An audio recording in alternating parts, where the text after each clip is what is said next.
Howdy doody, y'all! Welcome to Respawn Aimfire, the kick-ass irreverent gaming podcast brought to you by Affable Idiots. I'm one of your hosts, Chad Michael Bind in Super Nintendo World and back in 80 days, around the world in 80 days. That's the name thing, right? Innis. And we've got over here Adam. Put that thing back where it came from, or so help me, Gumbert. How are you, Adam? I'm good. My favorite monster from Monsters, Inc. and University is Randall. Here's the joke. Monsters in Monsters, Inc. are the people. Boo is the monster. Mind blown. What? Whoa. They are scared of her. Soylent Green is people. And we've also got here Alex. All he wants to do is party all the time. Cozina. How are you, Alex? Rip and tear until it is done. Whoa. Yikes. I'm shaking in my boobs. Welcome everyone to Respawn Aimfire. Today is a very special day. And if you're listening to this on Tuesday, you missed out.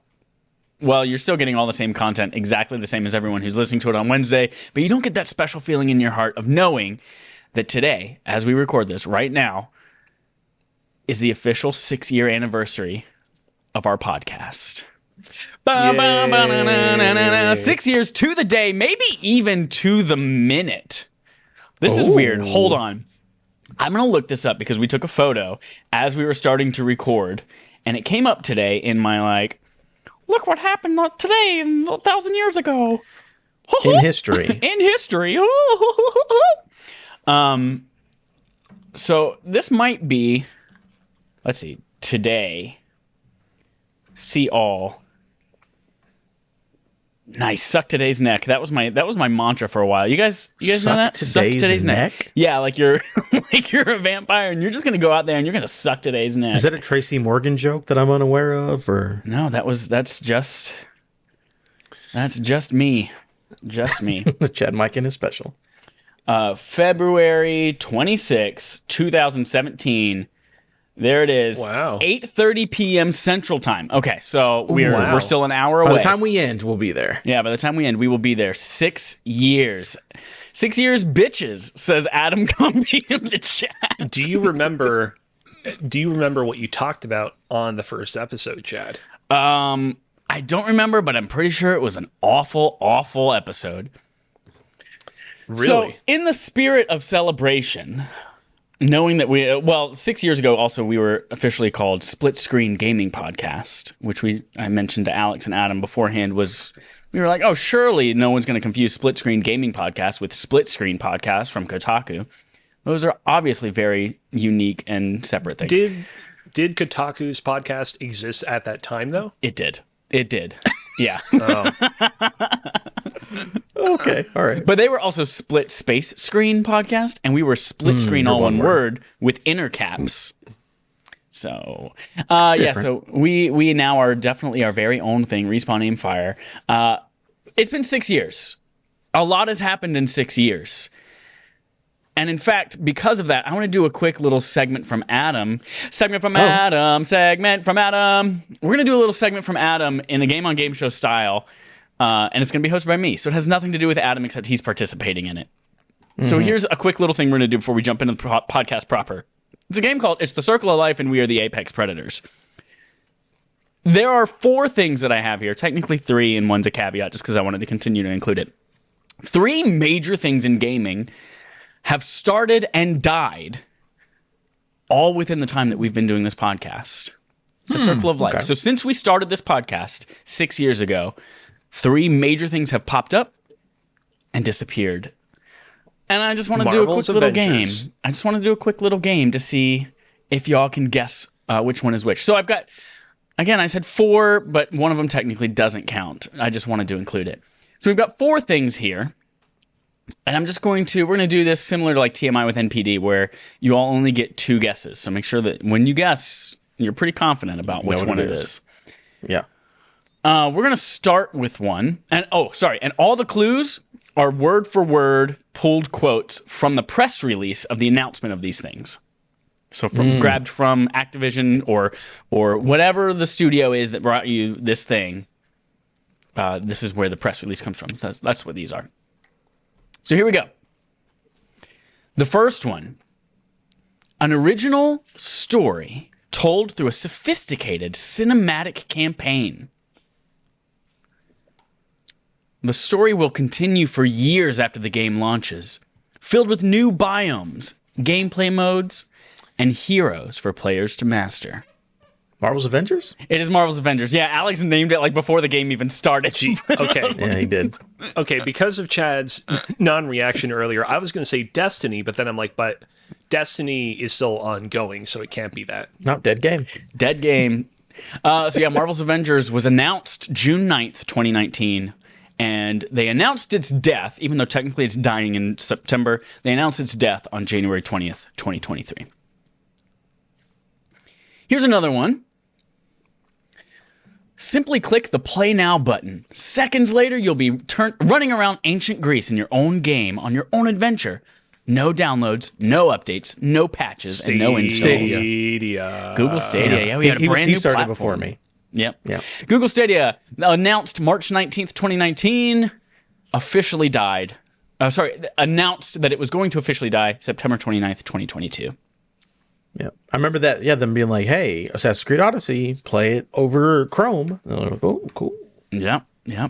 That was actually, weirdly enough, that was like several months earlier when they were like, hey, here's a beta test of something called just testing Google. stuff out? I think it was just called Google Project Stream or something like that. Yeah. We've talked about it before. I still stand by that initial reveal video that they did at GDC where they showed off these hypothetical features that Google Stadia could have in the future was pretty cool. It is unfortunate that Google wasn't able to follow through on their many promises. Yep. All right, here's something else that was revealed and died during the time of our podcast. Break free of the confines of traditional 2D screens with your favorite entertainment. Level up your playstyle from inside the game and spend quality time hanging out with friends, no matter how far apart you may be. 3DS? No. No. Here's a second clue. The Playdate? No, Playdate is still... I wanted to include the Playdate on here, but it is still kicking. We've lined up a massive slate of games, experiences, and apps with more than 1,000 titles to choose from. Third clue, from original content featuring world-class IPs to tried and true Gear VR classics and beyond, there's plenty to keep you busy in the headset and more surprises on the way. The original PlayStation VR? No. You're getting warmer. Is there another clue? Those are all the clues. It's obviously a VR headset. I want to say, you said Gear VR, but Daydream, maybe? No, you're on the right track. Not really though. gaming. You're on the right track. Yeah. I can't remember if you've guessed already or not. If you've guessed two already or We've not. both done two. Yeah. I already did too, yeah. Before I reveal it, any last guesses of what this could be? It's a VR headset that's dead, but I don't know which ones are technically dead. Google Cardboard. That was a thing, right? This is one step past that. That was a thing. Yeah, Google Cardboard was a thing. Google Glass. This is Oculus Go. The very first standalone Oculus headset. Cool. I would not have been able to guess that, honestly. This predated the Oculus Quest and was very much, it was basically Google Daydream, Google Cardboard, Samsung Gear VR, like all of those things in a headset without needing your phone. Yeah. Was that before they got bought by Meta? That was, I think they announced it before Meta and then launched it and then Meta bought them, yeah. But Gotcha. there were no controllers, so it had very limited gaming applications. You just had like a remote that, like, you could watch Hulu in it, or you could, I had one of those use your phone VR headsets. I think I had the Google one. I don't remember. I had a piece of cardboard as a Google one that I held up to my eyeballs. Ooh, I thought you had Labo, maybe. I did have. Did I get Labo? I put together a Labo piano at my friend's house. Okay. All right, last one here. work? Now, this one, I created the game and all this kind of stuff thinking this technically fell within our timeline, and then at the very last second realized it totally doesn't. But it is still something that died while we were recording this podcast. The pop culture phenomenon is completely reimagined for the next generation and places you center stage with live-action first-person gameplay. Rock Band? It is not Rock Band.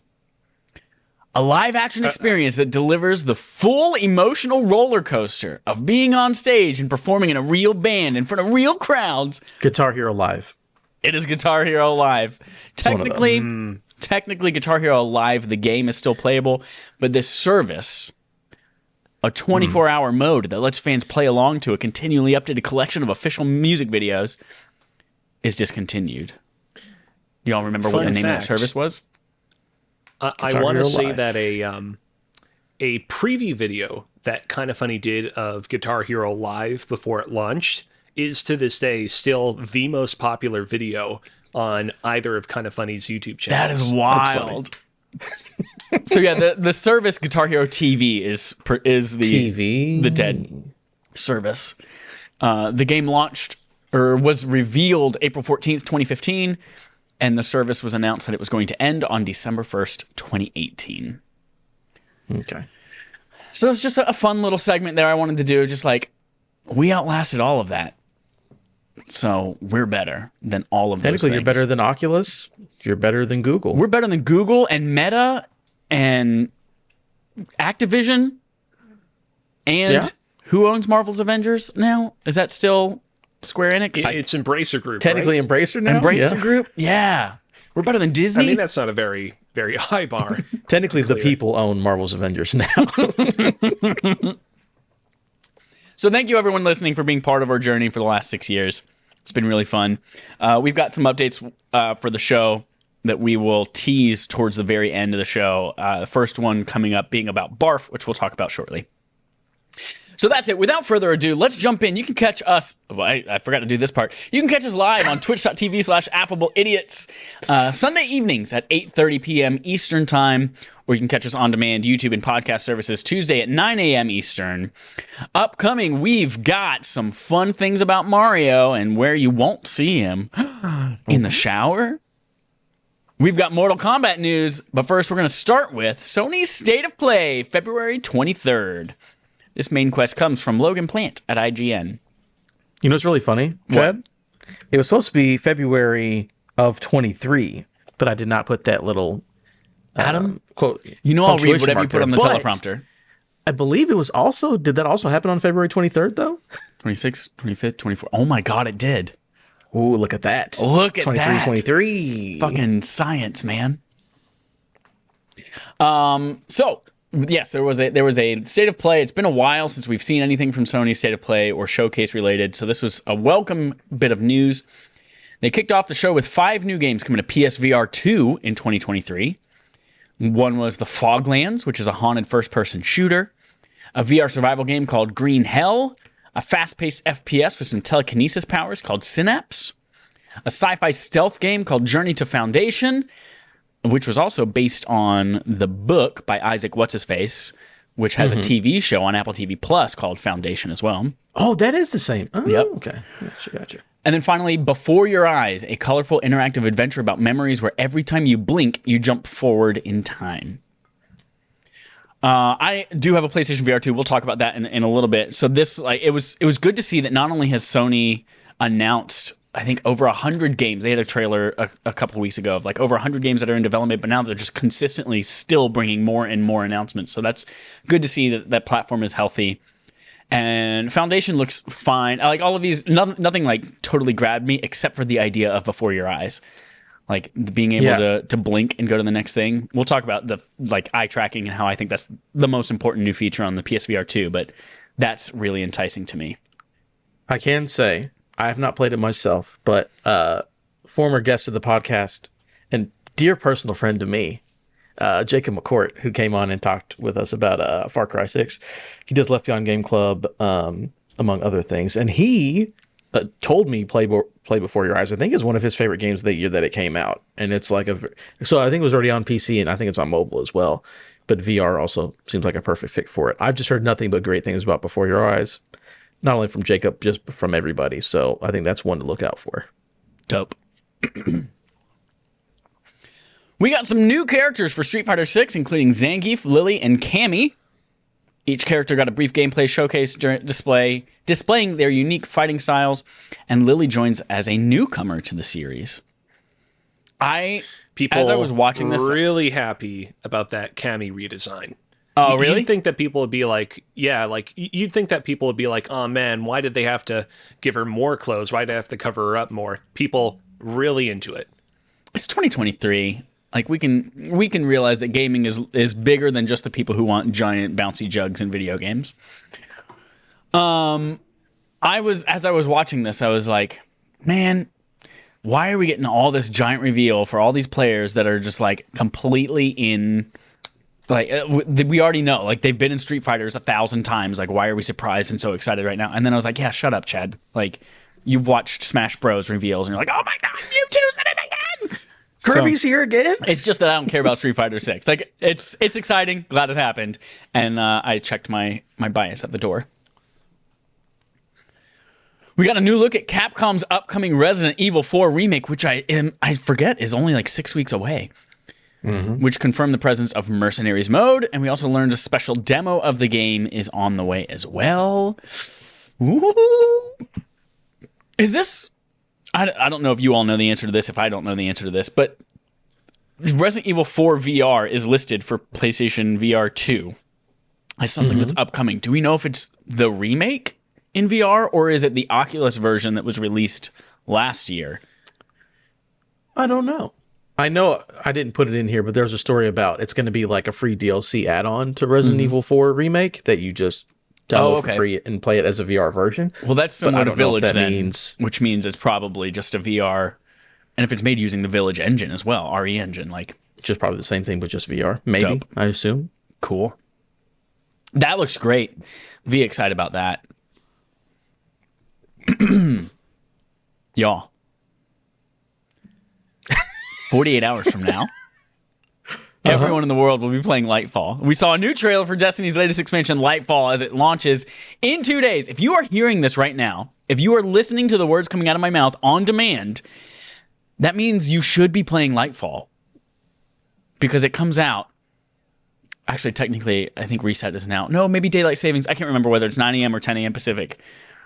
Okay, you have a few hours. You have a few hours, and then you can play Destiny. So, yes, it was launching on Tuesday, February 28th. We had a new trailer. We got a brief look at the Traveler shooting something. To date, the Traveler's done nothing but sit like a big old stupid egg on top of the earth, granting us everlasting life and amazing technological improvements.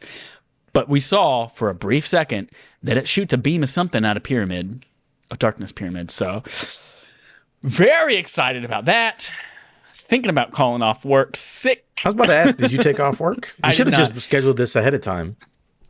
So I didn't take off work because, last year for my birthday, I went up to Rhode Island with the boys and we played through the Witch Queen campaign, like in Matt's basement, and just like had 3 TVs and 3 PS5s there. And it was amazing. But this year they both have brand new babies. So I knew that they wouldn't be able to play until after the babies went to bed anyway. So I was like, might as well they work both have during babies? The day. Yeah. Matt has his first baby. So after you came to visit, they both got down. Yeah. And produced offspring. In fact, here's how it works. I was so attractive to them that they could not they were like, Chad's here in person. We hugged him. I don't know what to do. I need to have sex with my significant other right now and make a baby. And that's what they did. Or the more likely thing is, there's 2 Holy things. Shit. No, though, listen. Dallas's baby did come exactly 9 months after I left. Wow. Look at that. That's exactly what happened.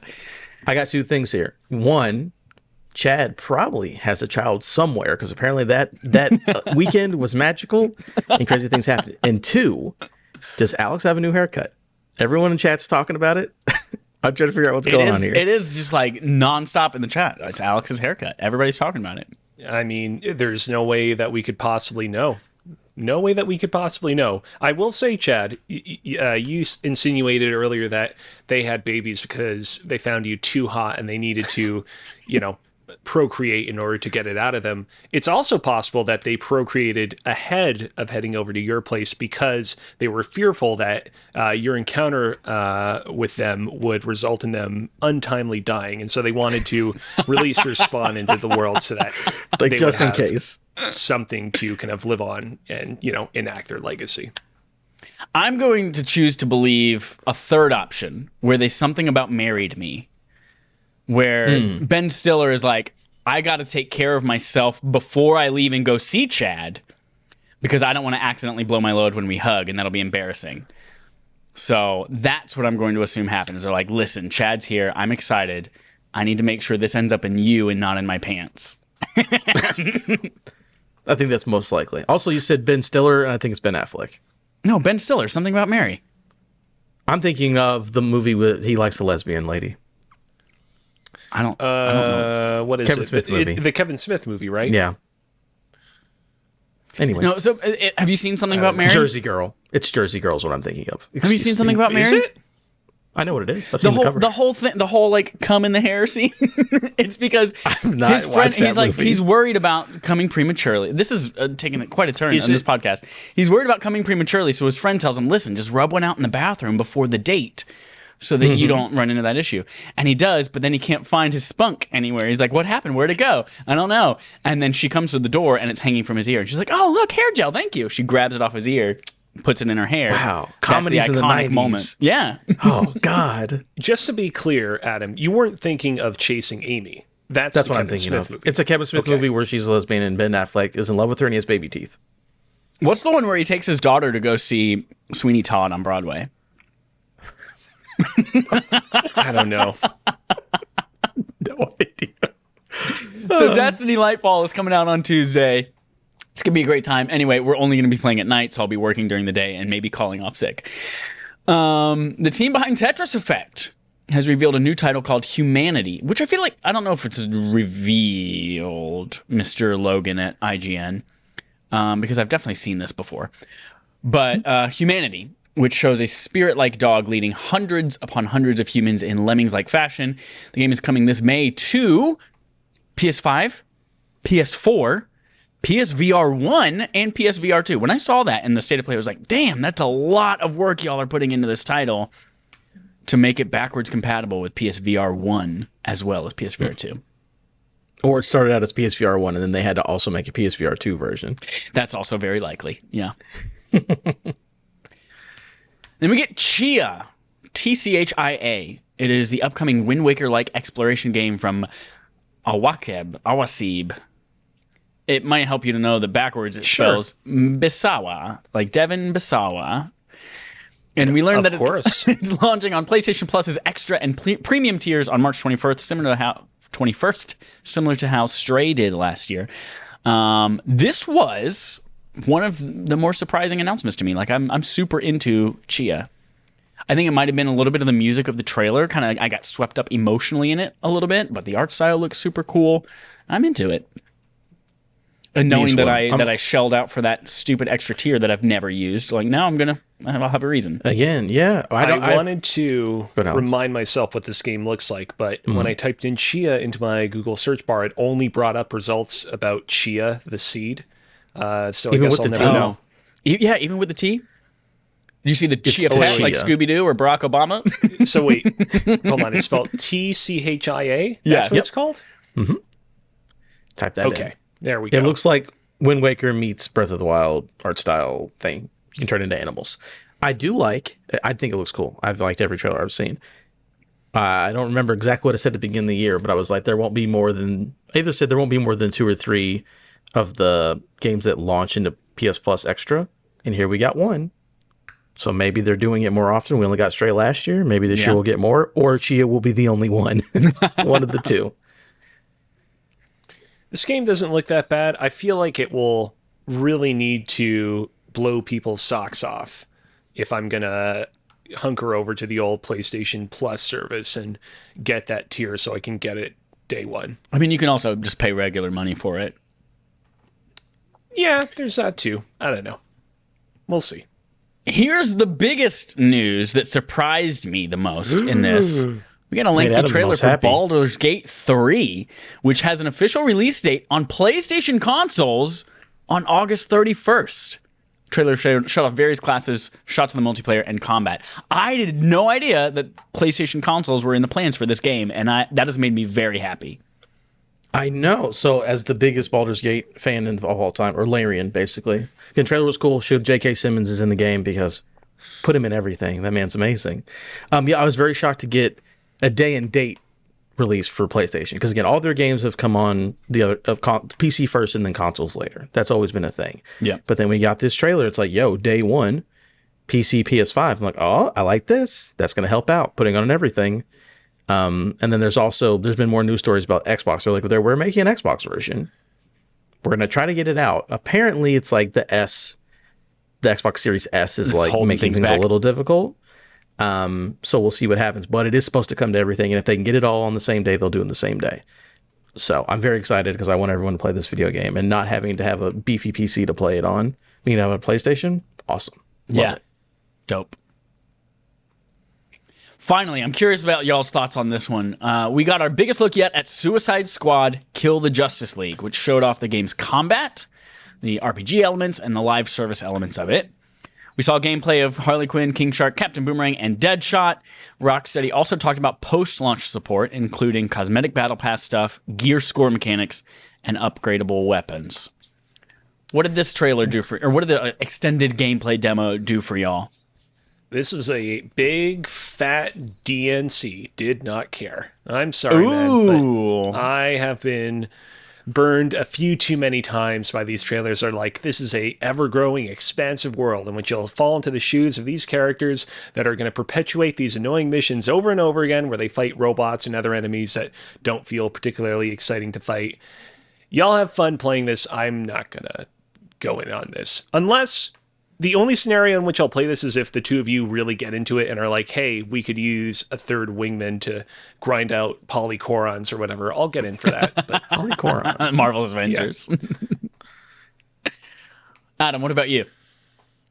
I went through all kinds of emotions. So there's two videos. Again, I didn't watch the State of Play live. So afterwards, there's like a 6-7 minute gameplay specific, and then there's like a 9-minute overall. And I went through it and I was like, man, this game gives me the worries of Marvel's Avengers, basically, you know, like the kind of game that they're trying to make. But I don't know if the game actually looks bad. This is a wait and see, right? Because I'm with him. It's like, at the beginning, I'm like, man, I really don't care. I wish they wouldn't do this. But then I watched it, like the gameplay. So I'm like, no, the stuff here could be interesting. I don't know. I think that they're going for something that nobody wanted them to go for, but I don't necessarily think that's going to mean it's bad. You know what I'm saying? Yeah. Or if, you know, your favorite band makes a new kind of album, you're like, we didn't want this, but like, that doesn't mean it's bad just because you didn't want it, you know? So we'll see. I would like for it to be, because again, the idea of get some friends, go around and do these cool missions, that could be fun. If the gameplay is cool, awesome, whatever. That could be like let's get Borderlands when it's $30 and I'll go in there. Yeah. But yeah, like day one, $70. I mean, unless this thing's getting tens, probably not. But I am like, if this could be Avengers, but like 2 points better on reviews, I'd be down for that. I don't know what to see. This is definitely a wait and see. Like, I want to be interested, but just because they're not making what I want, does that mean it's bad? But that I don't also have to care either as well. I don't know. I want to see. Until reviews come out, I'm pretending this game doesn't exist. I am, while I was seeing this and afterwards, I am simultaneously more excited for it and also very wary of it. For a lot of the same reasons y'all just said. Like, I think what excited me is that the gunplay looks fun, and the acrobatics and the movement and traversal looks really slick and really cool. So like that, being able to see all of that for the first time was like, okay, I'm into this. Like, it looks like they're going to be taking some pages out of a couple of other games' playbook and making that really fun. But there are a lot of red flags that Alex brought up, a lot of that signals Marvel's Avengers for me. Like, the gear score mechanics are straight out of Marvel's Avengers. The cosmetic battle pass, I'm worried about the fact that, like Alex said, like, it's all just going to be a bunch of nameless, lifeless robots that we're fighting. Like, that same generic enemies over and over. Like, that gives me pause.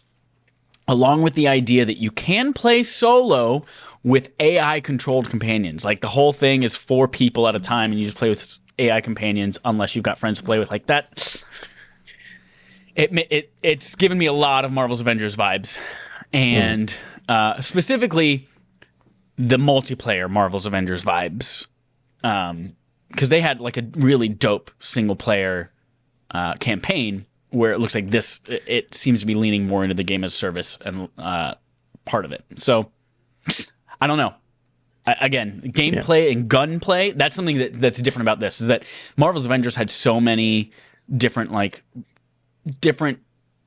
fighting mechanics, I guess, but it came down to a lot of like punching, jumping, and that's it. Whereas this actually has some third-person shooting mechanics that look really solid. So that's the good that came from this for me. The thing is, and again, if you're really jazzed for this game, that's A-okay by me, but like, you know, Marvel's Avengers had some like pretty good movement mechanics as well, like flying around as Iron Man, jumping around as the Hulk, like twisting your hammer as Mjolnir as Thor, and flying off into the sunset felt honestly pretty good in that game as well.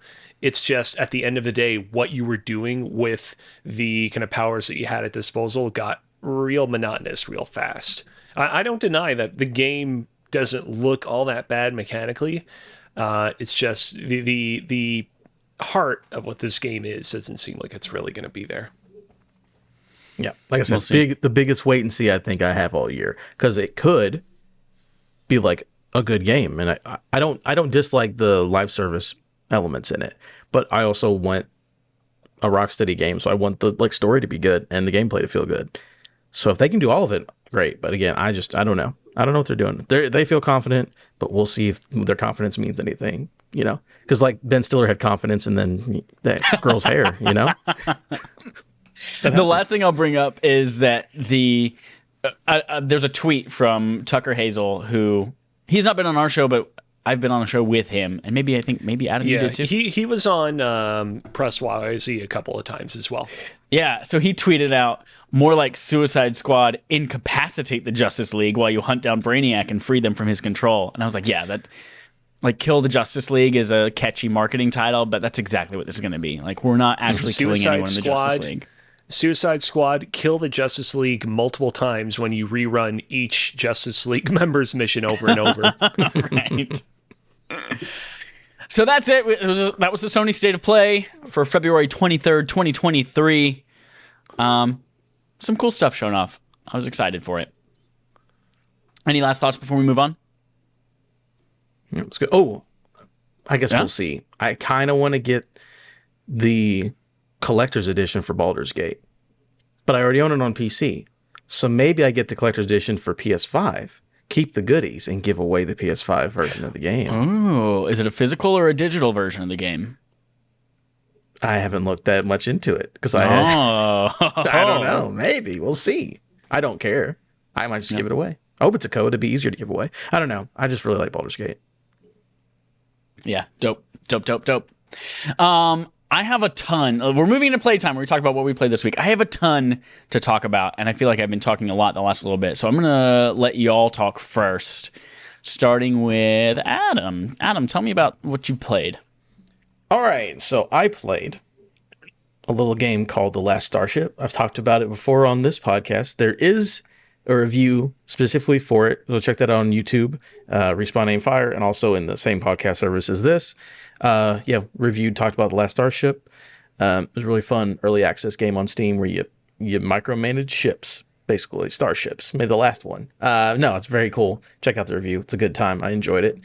And then today, I made a ship and put our name on it. So there's if you guys ever play this game, you go on the shop and download a vehicle, and it's the RAF Armored Transport. And that is the ship that I made. It's a little fast ship that just has a ton of space for people and 100 guns all on the side. It's wild. It's crazy. It's a good time. Then next I played Marvel's Midnight Suns. It's back again once a month. They're dropping these new characters. Venom was the newest one. Played through his campaign. It's got like 3 or 4 missions. You fight vampires. But this time, maybe Dracula's at the end. Isn't it? Here's the funny thing. I love how I think DC does it as well. But the characters that are, what do you call it? Public domain, right? It's like Dracula because he's been so long. Winnie the Pooh now because it's been 100 years or whatever. I love at the end. It's like, Dracula's here. I'm like, fucking Dracula is here in the Marvel video game. But it's fun. Dude, Venom is so fucking good to use. He's like, I mean, because Chad, you play the game, like Venom shows up and beats the shit out of you once in a while. Multiple times. Yeah, now you get to use those powers now. And it's fucking really, really fun. So yeah, I love that. He's probably my favorite. I think I like him more than Deadpool as a character in the game. Like using him strategy wise. He's very fun. He's just a big behemoth. And he beats the shit out of people. He's great. Bites people's heads off. Do you ever get to interact with Eddie Brock outside, like in the? Oh yeah. Whenever you're in the little home base, he's always Eddie. He's never Venom. Whenever you're at the house, hanging out with Venom. But yeah, that's pretty cool. Continue to play the game. I hope we get one a month, so that in April I can start my new game plus after getting all the new characters. Didn't they say? I thought I read somewhere that they're hoping to do 6 DLCs. Is that a thing that I made up? The season pass is 4 characters. Oh, okay. They've announced the 4 characters. If they did more, I would like to see that. I don't know if we'll get more necessarily, but that would be cool. We know for the last 2 are Morbius and Storm, so we're gonna get those folks at some point. And go ahead. Real quick, it's cool that they actually have a mutant character in the game because it feels like over the course of the past decade, due to the schism between the Avengers and the X-Men, that we haven't had a lot of like Marvel-centric games where we have both teams teaming up and doing stuff together. So that's pretty neat. Yeah. Oh, this game has tons of I mean, 4 or 5 mutants are in this game. Like that are really? like, I worked with the X-Men. They specifically name dropped the X-Men multiple. Oh, yeah, wow. Wolverine, Magic, Deadpool just knows Wolverine. I can't remember the roster right now, but there's like I think 4 people that are mutants specifically. They go in. That's really cool. Even like Marvel versus Capcom from Capcom couldn't keep up with that. So none of them. Isn't that They're wild? like, where's Wolverine? He can't be here. I'm sorry. Yeah, sorry, he's not in the MCU, so we're not going to let you use him. And they did the same thing with Fantastic Four. Sorry, Fox owns Fantastic Four, therefore we're going to take away all merch and we're going to stop that comic book run now. So Yeah. Remember What's the crazy- Inhumans? Gross. Well, Yeah. So that's the thing is for a very brief period of time, they were like, our solution to the mutant problem is to make the Inhumans the new mutants of the like MCU universe. And clearly that did not work out. They suck. I will say, I'm going to stop talking about Marvel's Midnight Suns. I do love spoilers for a TV show that came out a year ago. I do like how Miss Marvel, they specifically go out of their way to be like, hey, she's a mutant. She's not an Inhuman. She's actually a mutant. She's what everyone wanted her to be in the first place. Fucking love that. She's Schrodinger's mutant. She either is or is a mutant. We won't find out till we open the box and she's dead. Yeah, she's not in there anymore. And the last game I played was Atomic Heart. Oh, sweet. I played. Yeah, tell me about I'm it. meaning to check this out. Yeah, I only played about an hour of it, so I'm very early on.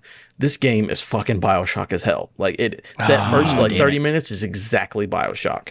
They're like, let's go through the world and explore the world, and everything's crazy and it looks great and it's wonderful. So I'm still very early on, but I'm having a good time with it. It is, I will say, the negative about it. Everyone's been saying it. Is holy shit, this main character is awful. It's literally like, hey, what if we made a BioShock-like game? Cool. Russian aesthetics. It's like, like in Fallout, it's like, oh, it's the 50s, even though it's the future. Yeah. It's like that. It's like, this is like USSR, like 50s, like neo-punk, whatever. Fucking, there's literally like, spoilers for the first 10 minutes of the game. The city's floating in the sky. Like the Russian city's floating in the sky and shit. It's like, oh, fucking cool. Right. And then fucking Duke Nukem fucking shows up and you play as Duke Nukem during the game. And he's like, it's such a weird choice for them to be like, hey, clearly we played BioShock. We thought it was cool. Russian BioShock. Awesome. Why the fuck? He's like, hey, Glove, because you have, your little thing in your hand, like BioShock where you have your powers out of, and he talks to it. He's like, also, it's funny that he's Russian. He sounds like an American. That's fucking whatever. But he's like, hey, Glove, shut the fuck up. I know what I'm doing. Oh, I'm just trying to help out. Yeah, okay, dude. It's like, what? What? It's weird. I'm still going to check out this game. Check it out. A it's little, cool. Yeah, that's a little bit dispiriting to hear because like I've heard other not so great stuff about this game. I've heard about how there are these like sex slave fembot robots that are like kind of problematic. That stuff, like obviously, Like, I'm just as critical of that stuff as everyone else is, but like, I can live with that more than I feel like I can live with the protagonist also being a piece of shit, you know? It's just weird. He feels like he's from a 90s video game. But everything, again, the game's beautiful and everything else is cool. But it's just, I don't know why you put Duke Nukem in Bioshock. But I'll continue to play Atomic Heart. I've enjoyed it so far. Again, it leaves a very good impression at the beginning. So we'll see if that keeps up. But yeah, very cool. Cool. That's me. Alex, you just wrote all the Dooms. Tell me about it. Yeah, unfortunately, I don't want to go too super into detail right here and right now because I want to save most of my thoughts for the Doom Eternal Barf cast that we're going to be doing in the near future. I will say, just to be super specific, when I say all the Dooms, I'm specifically referring to Doom 2016 and Doom Eternal. I did briefly consider maybe jumping into like the original Doom and like Doom 64 because I want to say that both those games are now available for you to purchase on the PSN store. Like you can just straight up play those games for free on the service. But I figured let's not overthink this. Let's just replay through Doom 2016, which I had been meaning to do for a while now for reasons I will get into on the podcast episode. And so, yeah, that's been what I've been up to. I also, I completed my second playthrough of Dead Space where you have to beat the entire game using only the plasma cutter. Pretty fun. I still have one more playthrough to do where you have to like beat the game on the hardest difficulty without dying. I will get to that at some point, but I want to finish the Dooms first. You're going to do it. You're going to do impossible mode. I think I can manage it. I mean, all right. I'll definitely be save scumming a lot using like the upload, download, cloud transfer hack to make things easier for myself. I'll fully admit it up front. I'll fully admit it. I'm a cheater, but I will do it. Do you, I have not looked into this because I just assumed I'm not going to do impossible difficulty, but can you do a new game plus on impossible difficulty? Is that allowed? No, I don't believe so. All right. Well, dope. I have kind of three sections of my playtime. I have a couple updates on a few games that I played. I have a PSVR2 segment, and then I have a Super Nintendo World segment. So updates on some other games. Destiny 2, we all know Lightfall comes out on Tuesday. If you're listening to this right now on demand, it's too late, but there's a really cool final mission that if you've been keeping up with the story missions all season, you finally get to play the final mission in the last 2 weeks. That just ends with such a great cinematic and such a cool send off to Rasputin. So yeah, that's super dope. Really enjoyed that. Doom Eternal, I have played enough of it and by played enough of it, I mean I have downloaded it to my console again. I have opened the game and checked the trophies again to figure out whether I want to platinum it this run, and saw it has a lot of multiplayer trophies. And I said, nope. So I will be playing through this again for Barf on super easy difficulty, just to get a refresher on the game and the content. Are you going to have you already gotten the trophy for beating the game with like a certain number of extra lives still in your inventory? I have not. So maybe that's a good goal to go through. I was going to say, because I want to say that you can do that particular trophy playing the game in easy mode. So that might be something to consider. Dope. PG. What the fuck is Pokemon Go. So parental guidance is required. I normally, you can assume that I play Pokemon Go every single day, and I normally don't really talk about it on the podcast, but this weekend was Pokemon Go Tour Hoenn Las Vegas worldwide global event thing. And they had some research that goes along with it where you do some tasks, and then there were Primal Kyogre and Primal Groudon raids, which are basically the mega evolutions of those two Pokemon. And I wasn't gonna do it until I got to that second step, and it's like, well, it's just one Kyogre and one Groudon. And I was like, okay, I'll do that. And then it turned into me and Joel and my friend Randy, nonstop all weekend. I swear to God, we probably successfully did 8 or 9 raids together. Wow. Maybe more than that, because you have to get enough energy to transform them, and you don't get all of that from the research quest. So you got to like do multiples of these, and it turned into something that took up a lot more of my weekend than I ever expected it to. I thought I was just going to pop in, catch a few Pokemon, but no. Whew. So yeah, I spent about $30 on the game this week because got to get those remote raid passes so I can do raids with Joel in Chicago, and also just without leaving my couch. And then I also learned that there are region-specific Pokemon that are only available in 10K eggs this weekend. In eggs that you pick up during the weekend. And so that's Torkoal and Tropius, which have been available before in the U.S., and then Relicanth, which I have never seen before, and I don't think has been available in the U.S., outside of some physical things. Now, are these cities or Pokemon names? These are Pokemon names. I just checked the stream. It totally did not show up on camera, but that was me showing my yellow Torkoal collection. Yeah, I have multiple Torkoal, multiple Tropius. I only have one Relicanth. I have 0. So today, anyways, I had to burn some eggs. I learned it this morning. They're like, you can do this. I was like, oh.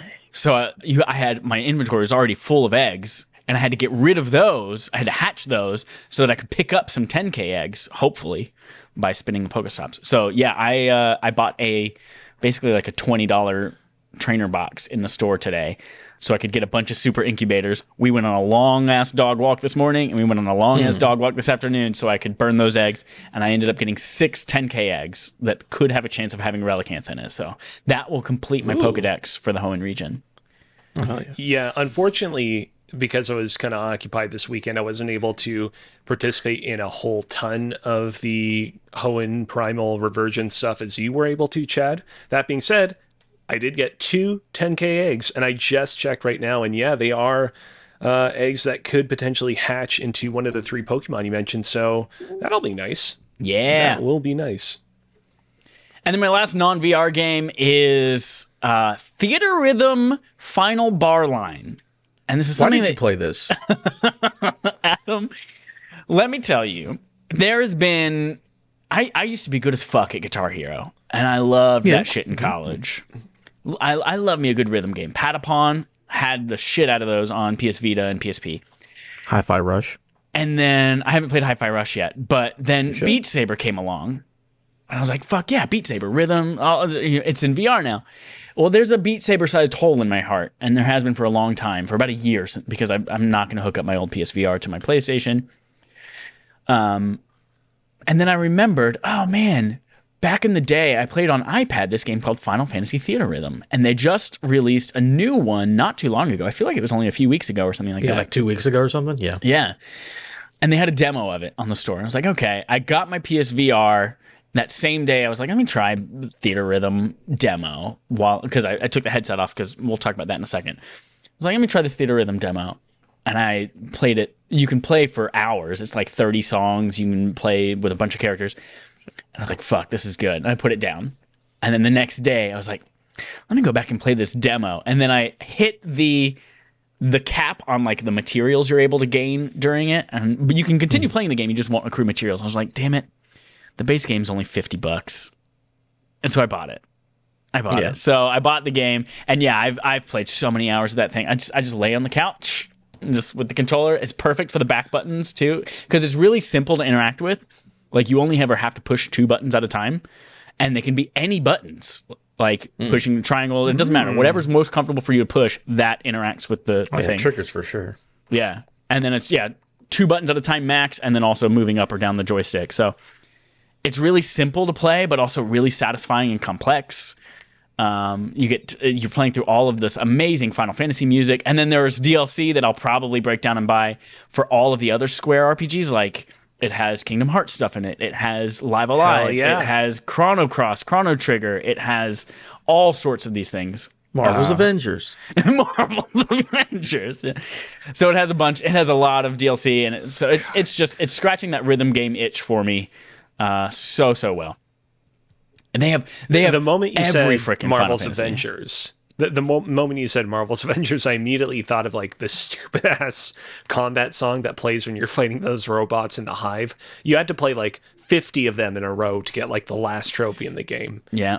And goddamn, I hate it. Now you get to play it in theater rhythm. Yep.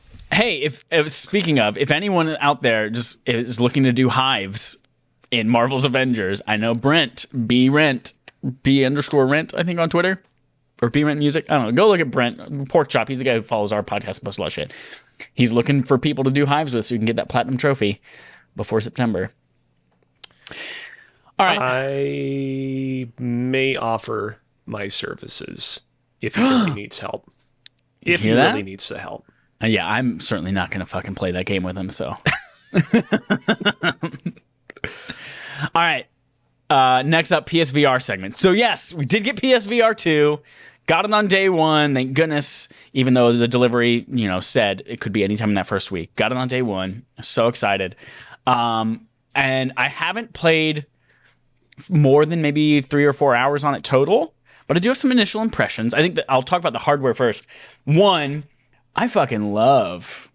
Look at this hardware stand. Look at it this is the charging stand for the Sense controllers. You put your little hand in there and then you boop and it magnetically charges. But it just looks so good and it feels so good to take. It's great. So that's great. The Sense controllers. Looks like something from the future, Tron. Yeah, I was gonna say it looks like a big cartoon frog from like a Zelda game. Big frog eyes. Or from this way, it looks like maybe like underwear somehow or butt cheeks. Anyway, yeah, I'm really digging these controllers. They are super comfortable to use. Great tracking on them. I used to occasionally have tracking issues with the PlayStation Move wands, especially playing Beat Saber. I would occasionally have one saber that like started to drift a little bit off to the left. Obviously, this is all like super precise and wonderful.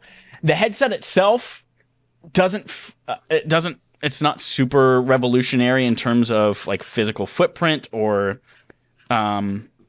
at first blush it looks like it's almost a regular PlayStation VR, but there are enough quality of life tweaks to it to make it really great, like dedicated spots for the headphones to wrap around, the lenses for the eyes it has like a whole dedicated setup whenever you put it on for the first time. And so you have to watch the TV and you adjust the eyes. Yeah, just like that. The lenses for it makes a huge difference being able to move those in and out. I didn't realize how much of a difference it made. But it has eye tracking built in. So while you're setting it up, it can show you where your pupils are in relation to the lenses. And it's like, nope, they're not in the right spot. Move the lenses a little bit more. And the more you move them, they're like, okay, you're in a good spot. And you're like, oh shit, yeah, everything is a lot clearer. So that's really cool. The setup process is all really cool too. And the way you're able to like see the room and mark your boundaries and things like that is great. I'll mention one negative thing and then two positive things. The negative thing about it so far, I don't know, I think I might have figured out what it was, but playing it the very first time, after about 45 minutes, I started to have really bad eye aches. It's not like eye strain. Like I've played video games too long or stared at a TV or a monitor too long and my eyes strained. They felt like a migraine in each of my eyes somehow. I was like, what the hell is going on? And I can sit in PSVR 1 for hours on end and nothing, and it's totally fine. But I started to have that, so that's why I only played it like an hour and a half, 2 hours on the first day. Took that off, played some theater rhythm. And then the next day, got back into it and played a little, and I started to feel it after about 10 minutes. I was like, what is going on? And I think it's because it's a lot easier to tighten the headband on this one, and I had it tightened up high on the back of my head, and I lowered it down to more of my neck area, the headband on my neck area, and that seemed to ease up on some of that eye ache. You were probably hitting a pressure point that would have made you go blind if you left it on there. Maybe, yeah. I mean, that is the occipital lobe in the back of your head that's in charge of your sight. Where they connect? Yeah. So, I have never had that issue on PSVR 1, and I don't know how this one, it's not like super designed differently, so I don't know how this one affected that so much. But that's the only negative that I've had with it so far. And then the two positives, I think the what is it called? The haptics built in are kind of cool. That you have the haptics every time that it boots up and every time that it shuts down too, so that you like kind of feel it. It's like I'm ready to play. And it's like cool, and then it shuts down. And then the eye tracking. We'll get into that with games. Let's talk about games. Ooh. So I obviously first booted up Horizon Call of the Mountain, not Call of the Wild, Call of the Mountain, yes. Call of the Mountain, yep. And this is the game, maybe the only game that really takes advantage of everything that's new on PSVR2. It has eye tracking, like you aim or you select things with your eyes, which is weird to get used to, rather than like PSVR, basically your finger's a laser pointer. PSVR2, you look at some things and you're like, I'm going to look at that menu, I'm going to look at that, and I'll select it with the button. So that was really wild to get used to. But it also, the foveated rendering, like being able to render in high quality only what you're looking at, and then everything else around you is like, you don't notice it. It's impossible to notice it because it's doing it so fast. But it makes things so much more realistic. Like Horizon Call of the Mountain looks incredible. And in general with the headset, I wouldn't say the screen door effect is gone. Like there's, in a lot of headsets, I've tried just about every headset I think that exists outside of the brand new Vive one, but there's that, it looks like you're looking through a screen door. I wouldn't say that's completely gone, except for this one looks more like a film grain. Like if you're watching a movie and they've like purposely put some film grain on it, or you're watching an older movie, that's kind of what it looks like instead. So it very quickly and easily fades into the background for me. Anyway, Call of the Mountain seems kind of cool. I'm having a lot of those the first time that I did something in VR, I had a lot of moments where I was like, it surprised me with so much joy that I would like scream and laugh out loud while I was doing it. And so I did that too. You're in the beginning of Call of the Mountain, you're riding in a boat on the river, and some enemies are out there. The people in your boat shoot them with bows and arrows. This is before you have any kind of weapons yourself. And you're just sitting there. And there's an enemy floating by in the river. And there was an arrow sticking out of them. I was just like, I wonder what happens if I reach over there and try to grab that arrow. Wouldn't that be fun? And the arrow broke off in my hand. And I was like, oh. And I screamed. I was like, this is amazing. And so like, I'm having a lot of the rediscovering VR in a way now with PSVR 2.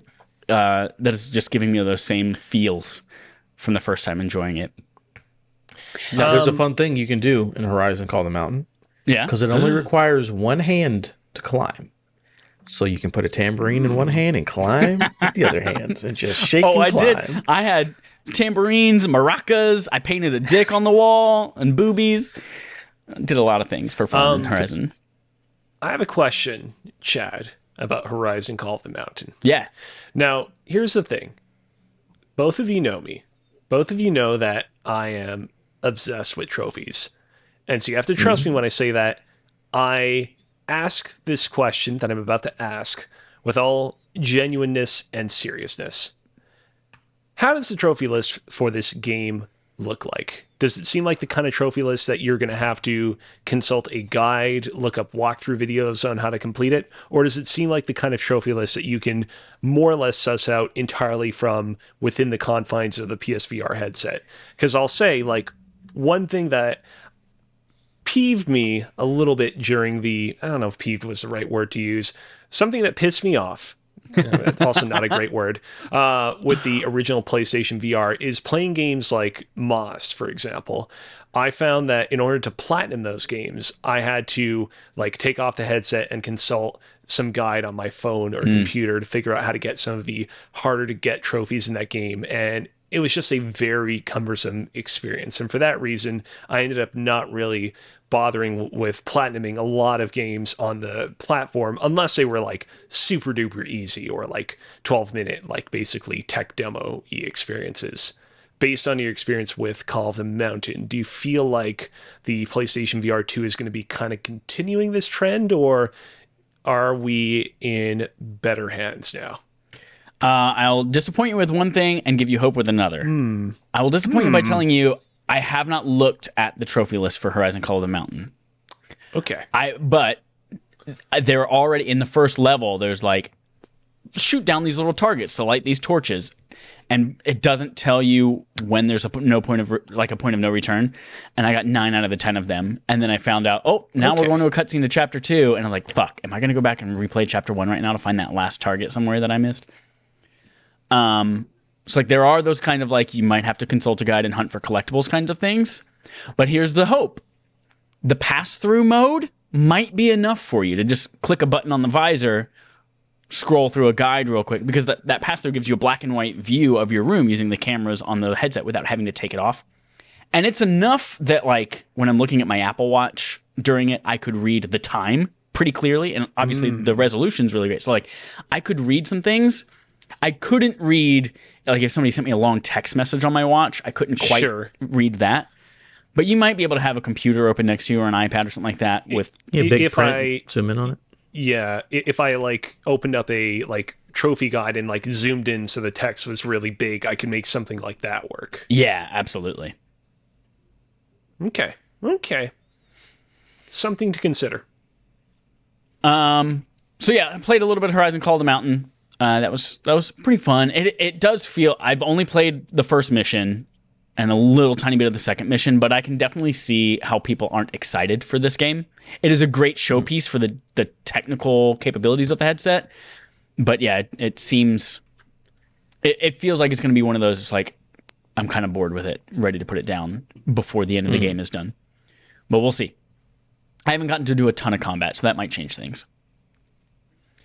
On the flip side of that, however, I am in love with the game What the Bat. And if you are not familiar with What the Bat, it is their first VR title from this company, the same people who made the game What the Golf, which was a launch title for Apple Arcade, and I think was like one of the most hilarious gaming experiences. And it's one of those things where it's just you start out with a simple premise, like you have baseball bats for hands. All right. Your arms are baseball bats. You are a human being whose arms are genetically baseball bats. And it's so dumb, but it's just like going and doing everyday things with baseball bats for hands. And it's such a simple, stupid premise, but they find so many ways to subvert your expectations. Like a simple example is like there's a tee with a baseball on it, and you swing your bat to hit the ball at a trophy. The ball hits the trophy, so yay, you get a celebration. Next part of the level. All right, do it again. And you go to swing at it, and instead of the ball going anywhere, your arm flies off and hits the trophy. And you're just like, I didn't see that coming. It surprised me, it cracked me up a little bit. And then you get to things like, all right, here's an egg next to a frying pan. You have to get the egg into it using only bats for hands. So like you put it in there like, oh, that's interesting. That's a challenge. And then they're like, cool, you did that? Here's a chicken flying around your kitchen. Hit the chicken with a bat while it's over the frying pan to get eggs in there. I was like, oh, that's fun. That's interesting. All right, here's a cart in the middle of a field. Here's a pedestal where you have infinite chickens that spawn. Smack the chickens with the baseball bat, and they will shit out infinite eggs all over the field and try to fill it with. It just like constantly one-ups itself and subverting your expectations. And what you think is going to happen often doesn't happen, and something completely different just takes you by surprise. And it's amazing. Such a surprising game. If you don't have a PSVR 2, but you still want to play something just like that, play What the Golf. I think it's on. It's definitely on iOS. It might be on the Google Play Store, and I think they brought it to other platforms as well, like consoles. But it's fantastic. So that's what I've played mostly on PSVR 2 is What the Bat. But I did play also the Resident Evil Village demo. I have the full thing because, as you mentioned earlier, it is an unlockable in Resident Evil Village. If you own that, you just download the VR content. But the demo split into two parts. There's a tutorial part, which basically just gets you used to moving in VR and how apparently combat works in VR. And you go to a shooting range. Like, this is outside of Village. Like, this content does not exist in Resident Evil Village. But it's so interesting because you go to the shooting gallery and you learn to use the handgun. And it plays with... It is so realistic, like almost getting to Red Dead Redemption 2 levels of realism, where you start out with the pistol, and you can do one-handed. You bring your second hand up if you want to stabilize it a little bit. You shoot, and then you have to reload it by hitting the circle button on your thing to drop the magazine. You pick up ammo out of your belt, you reload it. I'm like, cool, I've seen that before in games. And then they're like, here's the shotgun. Pick up the shotgun. You shoot it, two-handed probably. You shoot it. And then you have to actually like pump the shotgun to shoot it again, pump the shotgun. Okay. And then you take out shell by shell and you have to load it in there. You have to like knock out, or you have to pump the shotgun to get all the other shells out. And then it's like, all right, sniper rifle time. And you actually have to like pull back the lever every single shot and do that. And it is just like, it is so much to fire a single bullet in that thing. But that's just the shooting gallery. Like, that's just a little tutorial area. And even it makes me really interested in like how that's going to create some really frightening scenarios in the game proper. You get a taste of it in the second part of the demo. You're like shooting, especially I know in that part in Village where it's just like nonstop wolves coming at you towards the end of the game. Damn. And like that's gonna make me shit. So that was interesting. But then there's also other cool mechanics about it too, where like you can use the controller to grab your trench coat and open it up, and there's a flashlight, and you grab it with this hand and you toggle it on, and it's like for the first time this has probably happened in other games that I've played in VR, but I forgot about it. But it's so weird to dissociate where I'm looking with where the light is. So like I'm holding this flashlight and, I put it in and out of my trench coat, but I'm holding the flashlight and I can look somewhere else while I'm shining light somewhere else and shooting in a third direction. Like all of those things are completely separate to me. And then there's a knife. You have to like your knife is in a little wrist strap thing. So you have to like bring this up, grab the knife out of there to stab somebody. It is just like, and the health potions. You got to grab the health potion out of your backpack, pop the lid, pour it on you to heal yourself. It's wild. It is so in depth to make it feel like you actually would do it. That it's giving me a little bit of scaries. But then you get to play the opening of Resident Evil Village, and first of all, that game is gorgeous in VR. I remember playing Resident Evil 7. And I only played that in the VR, but I remember getting in there. I was like, man, these textures are kind of shitty. And this looked like as good as a PS4 Pro could get, maybe even PS5 levels of fidelity and textures and animations and like the grass blowing and that kind of stuff. Like it looks really fucking good.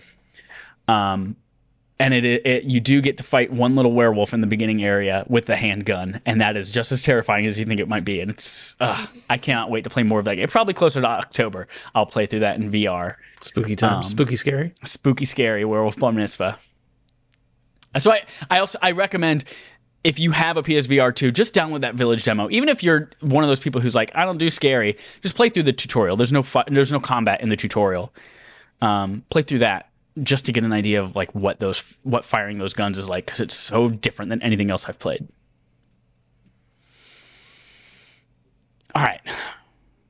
God damn, I still have Super Nintendo World to talk about. So that's all the VR stuff. I'll have more in the future as I play through more games. I've got Moss 2 to start. I haven't started yet, so that'll come. But I've got some pictures that I'll run through for Super Nintendo World. So yeah, for my birthday, I wasn't on the podcast last week because I was at Super Nintendo World in California. It opened up on my birthday on February 17th. Are you looking at the photos? Yeah. It's an infinite loop now because it's me looking at myself, looking at myself, looking at myself, looking at myself. I say generally this is a really great experience. There's all sorts of really cool stuff that you can do there that is really fun and well designed in terms of the experience that it's creating. The food is fantastic, but the huge disappointment for me is that it's not well designed to be in a theme park. And I'll start by describing the activity. So in the land itself, you walk in through the tunnel. It's part of Universal Studios. In California, there are 2 levels because it's on a mountain. There's an upper level, and then you take 4 enormous, really steep escalators down to a lower level at the bottom of the mountain. And that's where this lives. It's one of 3 worlds down there. There's like the Mummy stuff, there's Jurassic World, and then there's this. And you go through a tunnel, you end up in the foyer of Peach's castle, and then you walk through the doors of Peach's castle, and there's the world in front of you. And it's just so shocking and breathtaking to see this enormously realized world. It's so vertical and huge. It's awesome. And there are 4 mini games, 1 boss battle, a restaurant to eat at, a shop to buy clothes in, and the Mario Kart ride. That's what exists in here. And so it all generally has to do with, if you're not doing the Mario Kart ride, the rest of the world really revolves around these wristbands. So I was Team Yoshi. You buy these separately. This is a $40 wristband. You don't have to, but you kind of have to do anything. So you had choice over making yourself Team Yoshi. Yes. Yeah, you could do Yoshi, Mario, Luigi, Peach, Toad, or Daisy. Those are your options. And it's a big meta game. So you put this on, it's linked to your smartphone, you have it on your wrist the whole time, and every hour, everyone in the park competes. So if you're all Team Yoshi, you're trying to get more points than all the people on Team Daisy or all the people on Mario, and you see the scores updated live in the app. But there's a limitation when it comes to using these and the activities, because in order to play the Bowser Jr. boss battle, you have to have done 3 out of the 4 other mini games. But the problem is that there is no, like, those mini games were not designed to move people through them. And this world, granted, we were there opening day, but still, it's gonna get a ton of traction or a ton of traffic in it.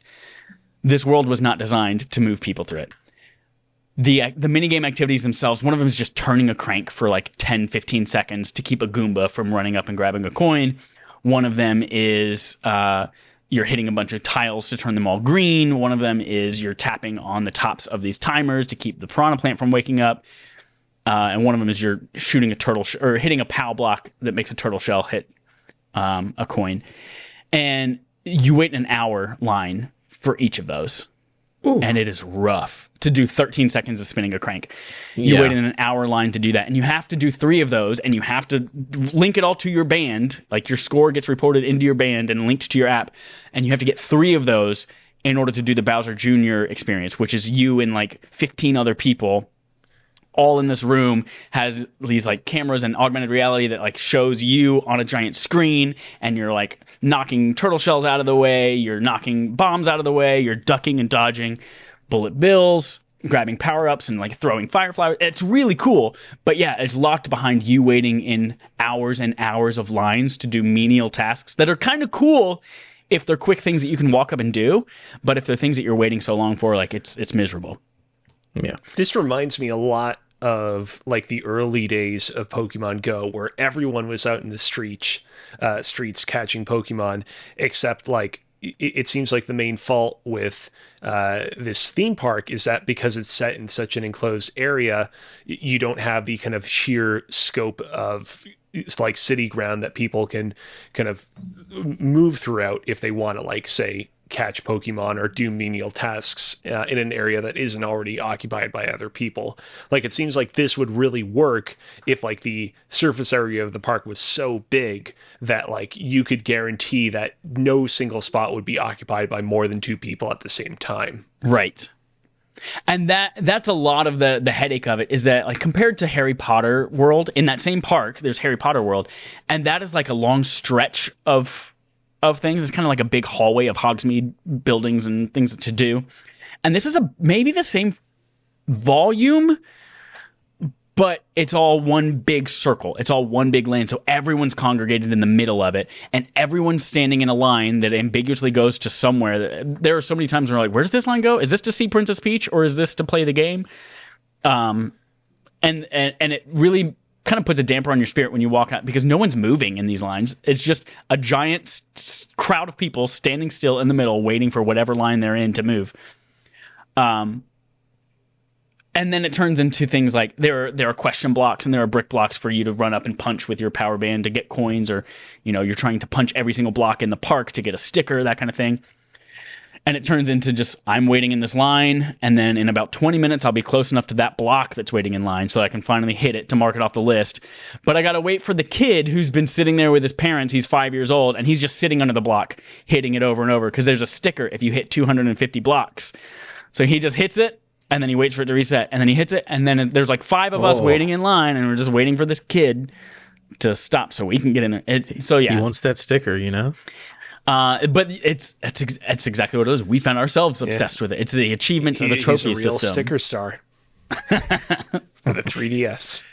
So it's definitely it is a park that on the surface it wants you to interact with it multiple times, and like there are achievements for beat the piranha plant encounter twice, beat it 5 times, beat it on the hardest difficulty, come back in October, come back in November, beat Bowser's thing by beat the Bowser's Mario Kart ride while also getting all of the mystery question blocks in it. Like it is meant to be replayed. The whole thing is designed for it to be replayed, but from a people standpoint, it's impossible to play it like they want you to play it. It's tough because it still sounds conceptually really cool. Like the basic premise for this park is like, what if hidden Mickeys were like everywhere and were like the basis of so much of the way that you interacted with the park? But the problem is that because everybody knows that, and because everybody is, going after them at any given moment, it's not that special anymore, and they're not exactly hidden. Yeah. There are a couple of things I'll mention too. To even get down to the lower level, on opening day, there was a huge line all the way to the front of the park.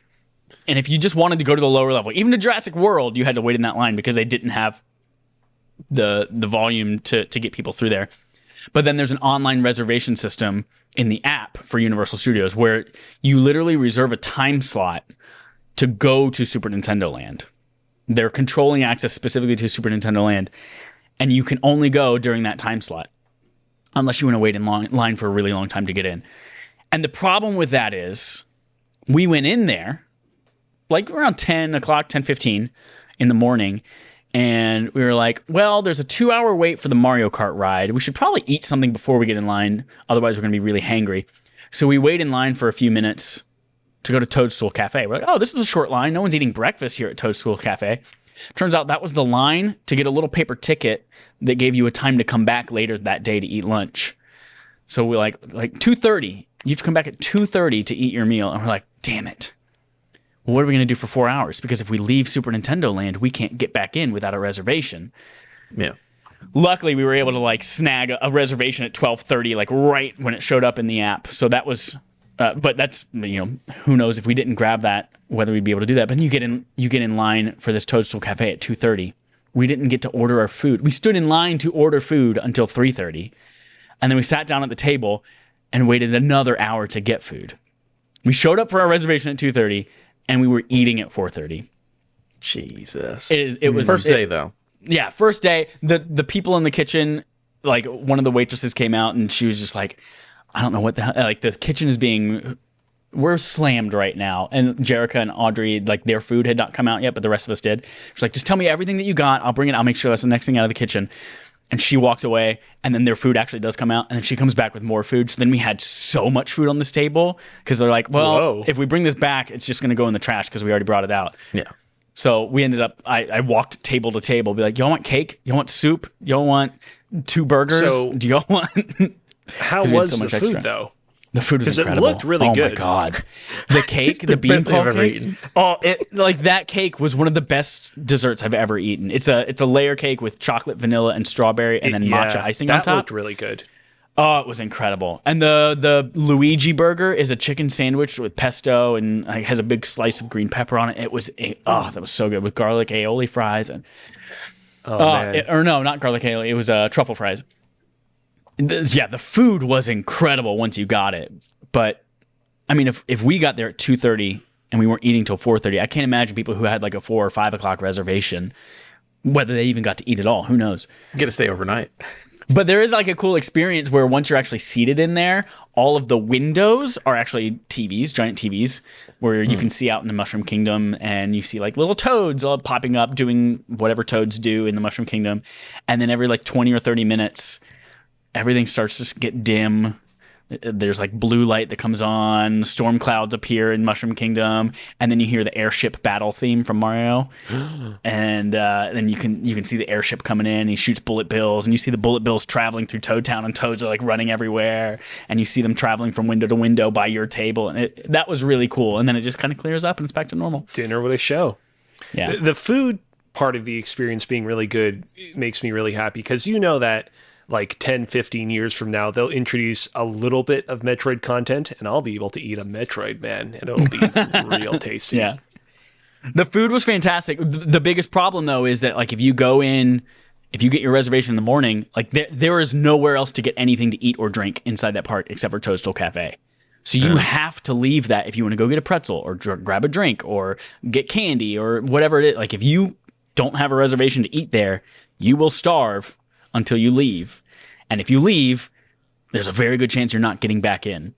So that sucks. That sucks a lot. Yeah. But yeah, overall, I mean, it was a blast. We spent 12 hours in there that first day just because we're like, we want to make sure, and we only left to go get a pretzel because we had that reservation to come back almost immediately. So we only left to go get a pretzel, and then we came back and we're like, we are not leaving till we've done everything we need to do here, because on the second day, we're like, we don't even want to deal with the madness of this on the weekend. So we did like Harry Potter and everything else on the weekend, on the Saturday. Yeah. But it was a great time. Just not well managed for people. So I hope they redesign that. And there are expansions that are going to be launched next year for the Tokyo or the Japan one. Universal Japan has a Donkey Kong Country that's opening next year. It's like an offshoot of this, and they have a minecart ride. They've announced that in 2025, in the Epic Universe Park opening in Orlando, they will have Nintendo World with the Donkey Kong ride, along with a bunch of other stuff that's brand new to it too. So hopefully I'll be able to go to one of those because I want to ride that Donkey Kong stuff. I want it bad. That's it. That's my time in Super Nintendo. Oh, I got all sorts of cool stuff. Look, I got this Boo shirt. Oh, I didn't even talk about the Mario Kart ride. Mario Kart ride was dope, y'all. It is. Hell yeah. So you're in a buggy with 3 other people. So it's a 4-person thing, 2 in the front, 2 in the back. You each have your own steering wheel, and you have this hat that you then click an AR visor into. So you have this little clear screen that you can look through. And of course, if you have a wristband, you can tap it to the steering wheel to track your progress and all the cool shit that you shoot in there and keep track of it time after time. And you hang on to these and you bring them back next time, and it continues to accumulate.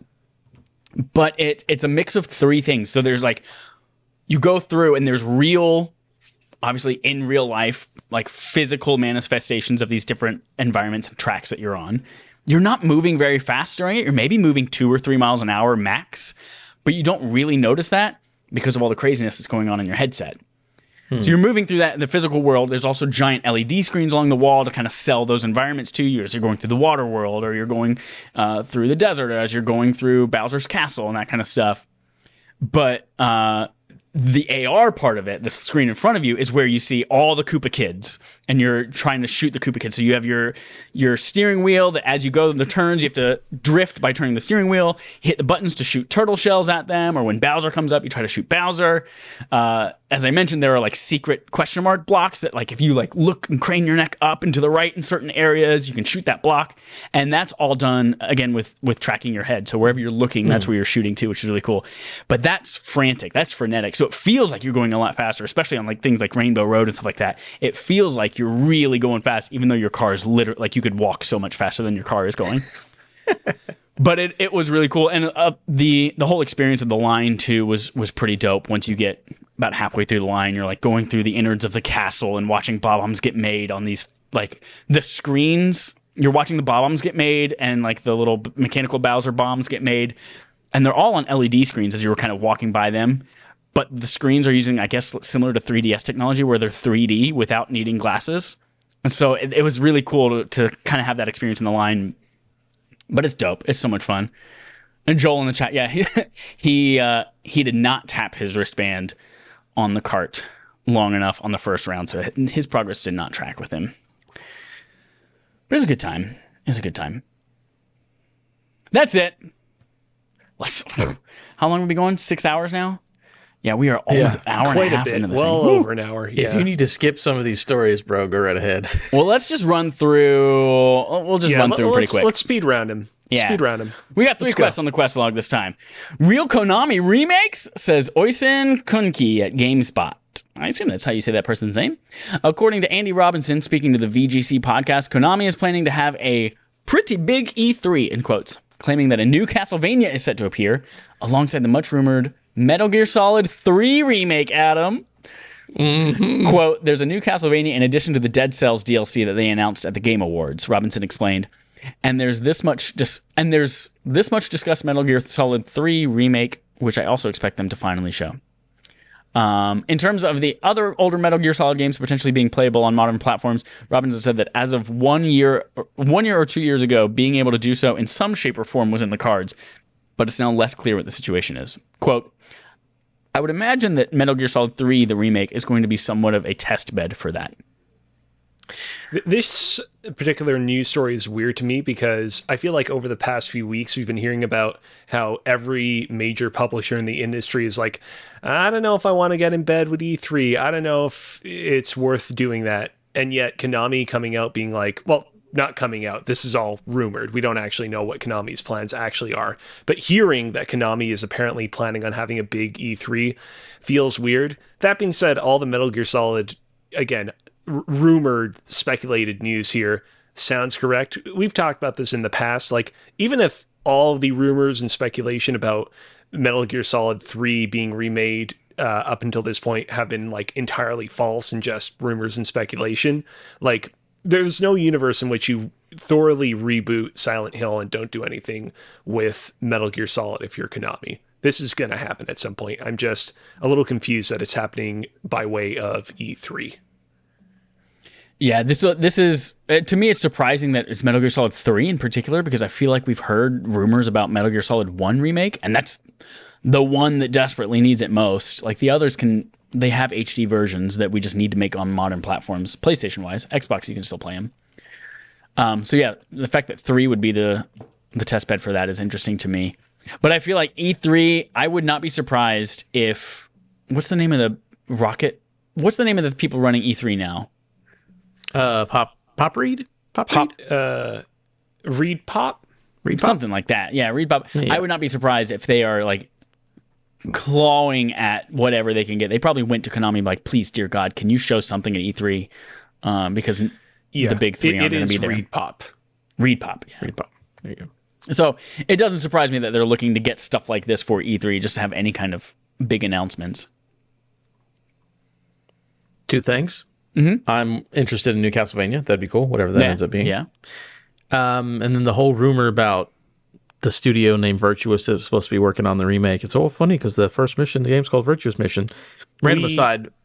Did we talk about this during the Barf episode that we did on MGS3 about Virtuous, the studio? I remember we talked about Virtuous, whatever their name is. If I didn't say it on the episode, I looked into this and like apparently they've been called Virtuous for like quite some time now. Like, well, I was going to say, Marvel's Midnight Suns, they literally are in the credits because they worked on Marvel's Midnight Suns. Right. Like their whole deal is that they do like do a lot of work on like a lot of like major first and third party studios. Yeah. Like they've had their hands in like Guardians of the Galaxy, Marvel's Midnight Suns, like games of that nature. Yeah.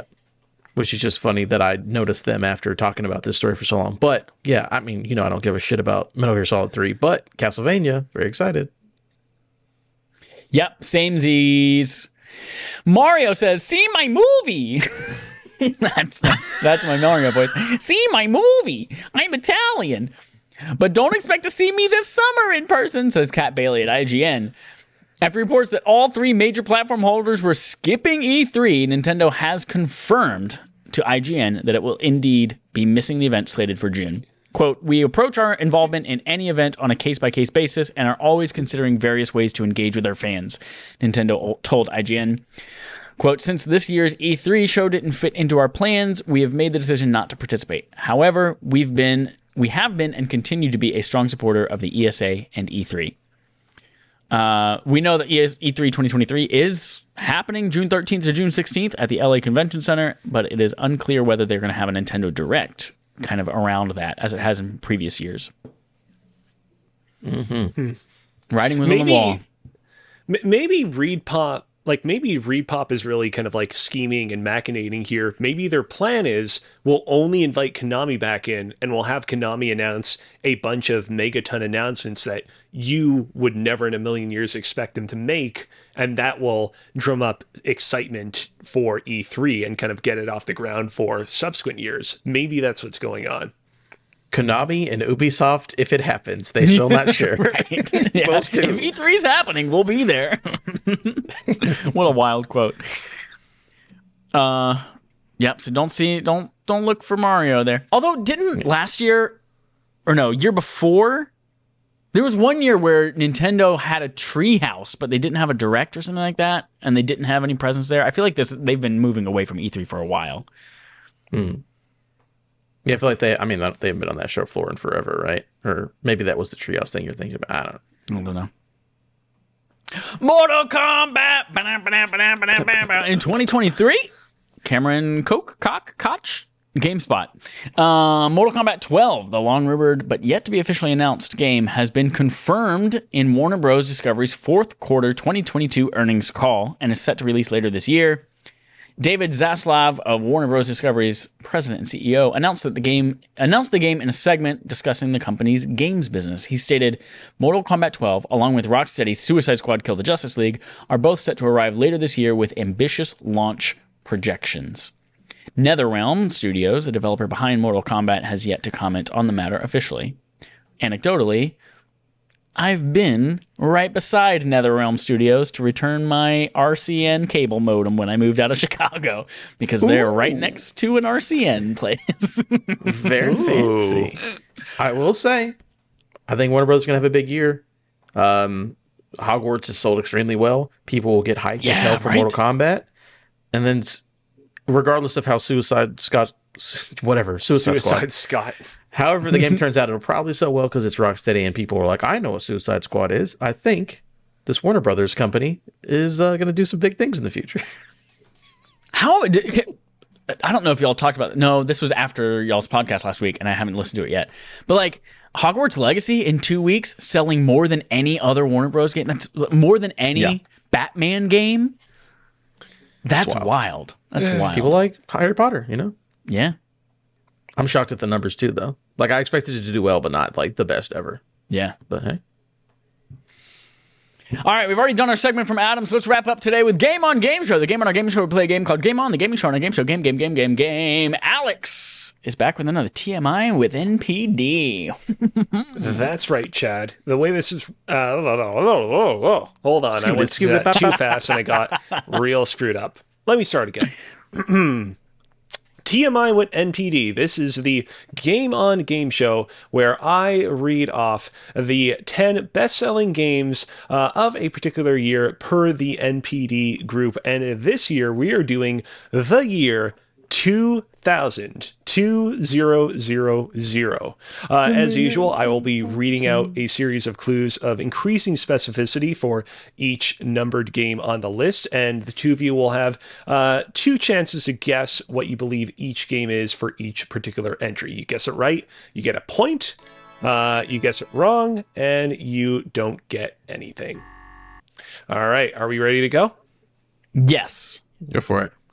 All right. The number 10 best-selling game of the year 2000, per the NPD group, is a returning contender from a previous list that we've covered on this segment. It was significantly inspired by a popular anime. It features a dastardly duo known for blasting off Pokemon again. Red, Blue, Yellow. We kind of included them all in one last time, didn't we? I don't appreciate the lack of specificity there. Pokemon I'm going to Blue. say that Pokemon that's Blue. incorrect. That is wrong as well. Son of a bitch. Pokemon Red. That is wrong. Pokemon Yellow. That is correct. Son of a Adam, bitch. you have 1 point. Oh, and I should have said this at the front. You guys should be keeping track of what your scores are. Perfect. Always. Oh my god. All right. I had that. Damn it. Number 9.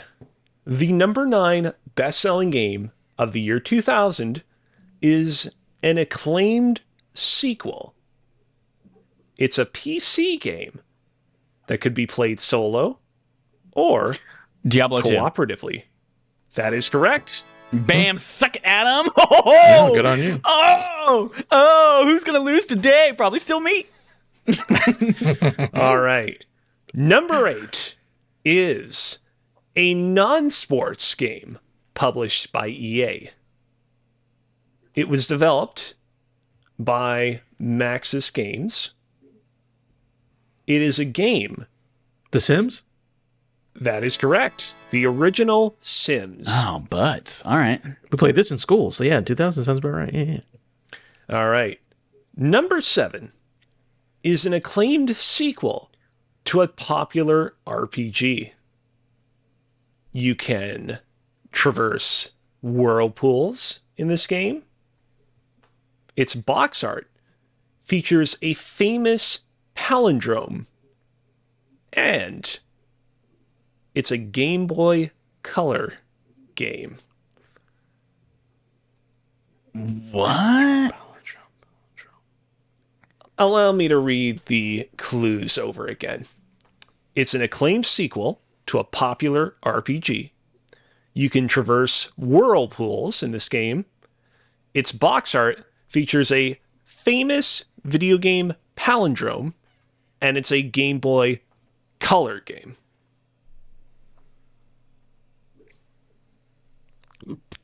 Dragon Warrior 3? That is incorrect. Get another guess, Chad. I have no freaking clue. Because I'm going to pass it, but I just need you to fail first before I do that. The palindrome is really throwing me. Yeah, right. Game of Color, whirlpools, blah, blah. All right. I'm just going to go ahead and reveal the answer. All right. The answer that I was looking for was Pokemon Gold, which features the Pokemon Ho-Oh, spelled Ho-OH on the cover of it. Oh, okay. Gotcha. Was that a Game Boy Color only? It was. I mean, I would have guessed it either way, so it doesn't matter. Yeah. But Anyways. All right. Number 6 is a sequel to a Nintendo 64 game. In this game, you can use flowers to fly high in the air. You can acquire spikes. Majora's Mask? That is correct. Damn it. All right.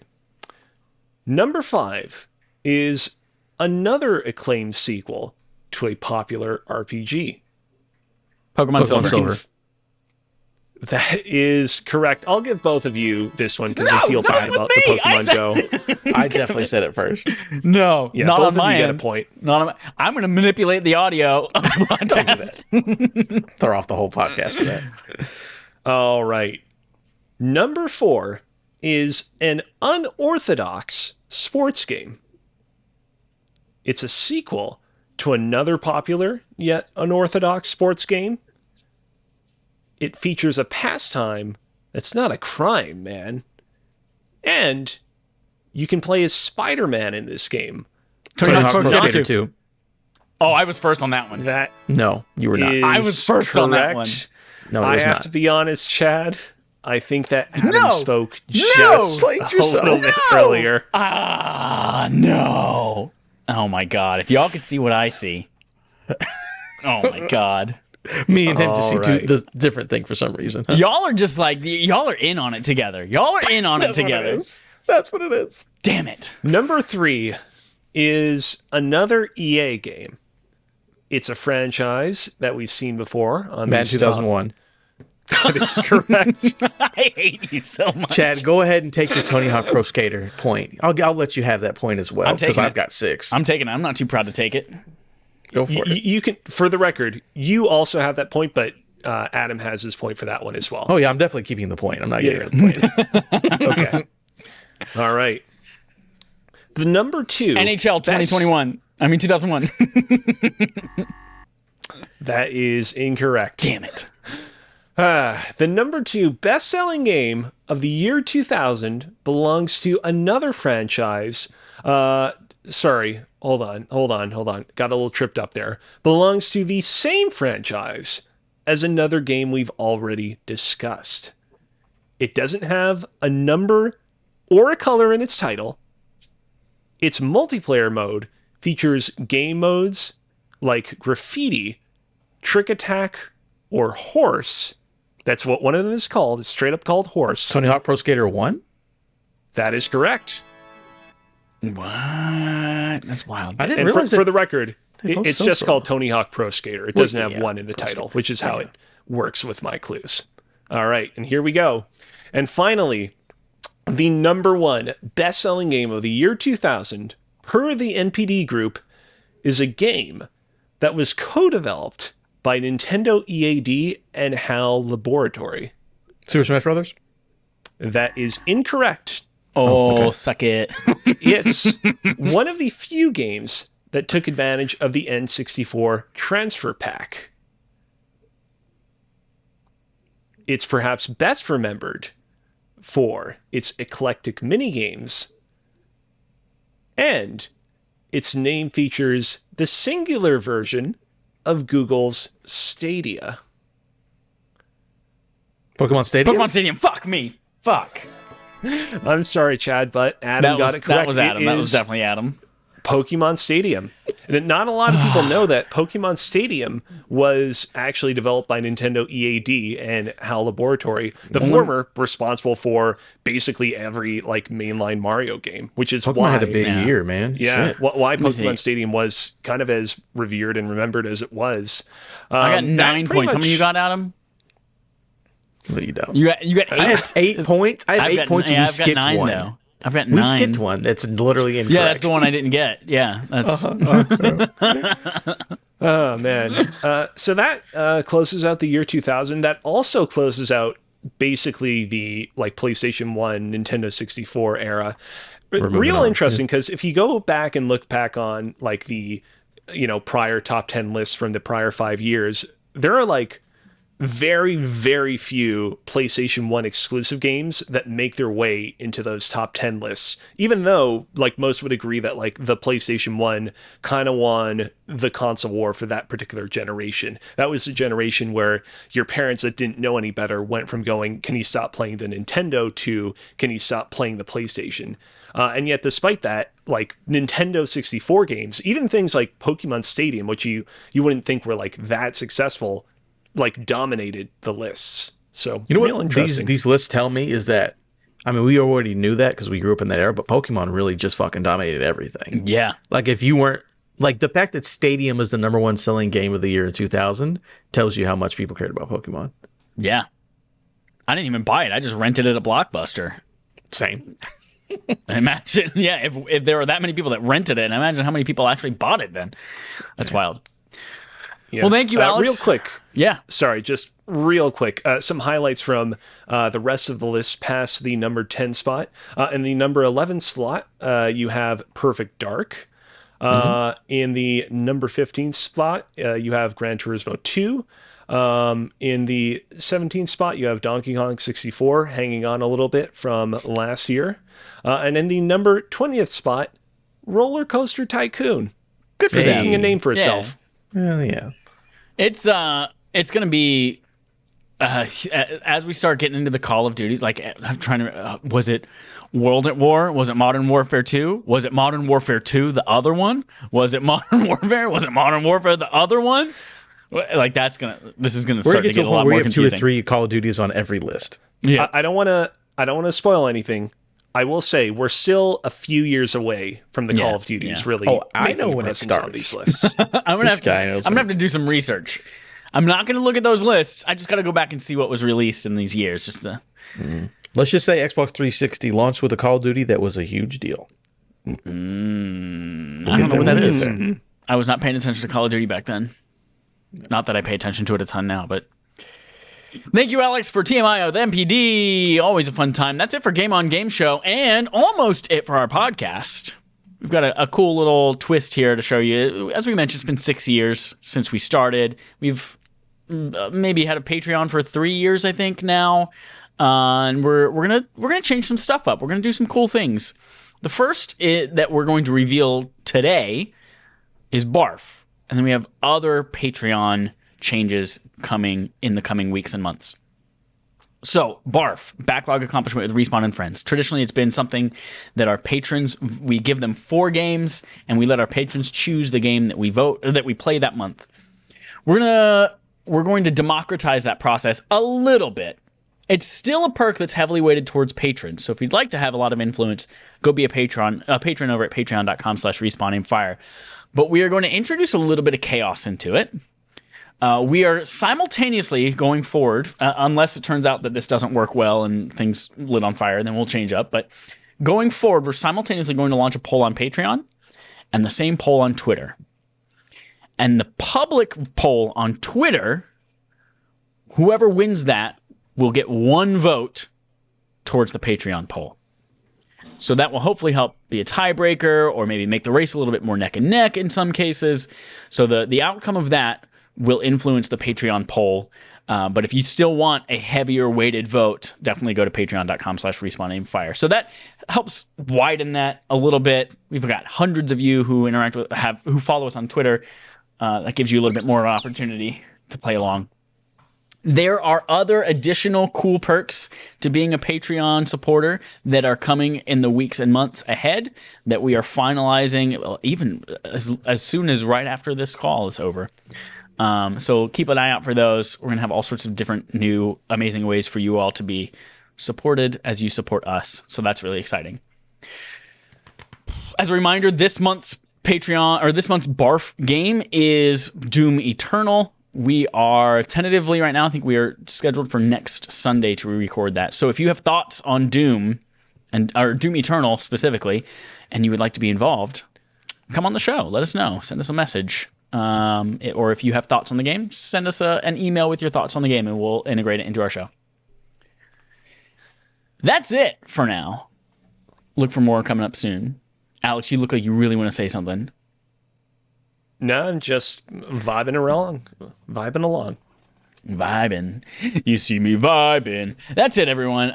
Thank you, Alex, for being here as a RAF regular. And thanks for bringing the Game on Game show this week, too. Where would you like people to interact with you in the future? You can find me over on Twitter at Alex Kazina, ALEXKOZINA. I'm taking a break from Twitch for the time being.